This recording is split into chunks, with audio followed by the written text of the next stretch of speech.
Compliance is the food that feeds totalitarians.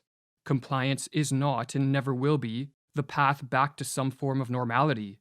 Rather, non-compliance and civil disobedience are essential to counter the rise of totalitarian rule.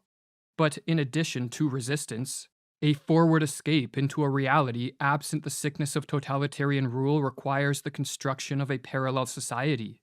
A parallel society serves two main purposes.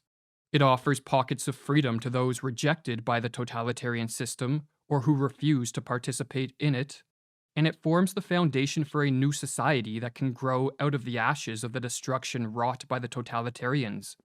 Or as Václav Havel, a dissident under the communist rule of Czechoslovakia, explains in his book The Power of the Powerless.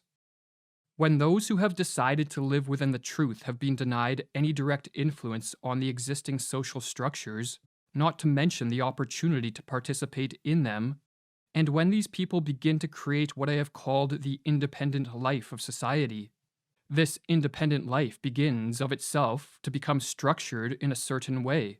These parallel structures do not grow out of a theoretical vision of systemic change. There are no political sects involved, but from the aims of life and the authentic needs of real people. There are innumerable ways to contribute to the construction of a parallel society. One can build technologies that promote freedom, or agoristic economic institutions that further voluntary exchange. One can run a business that resists implementing unjust laws or mandates, or one can create media or educational institutions that counter the lies and propaganda of the state. Or one can create music, literature, or artwork that counters the staleness of totalitarian culture. The parallel society is a decentralized and voluntary alternative to the centralized and coercive control of the totalitarian society.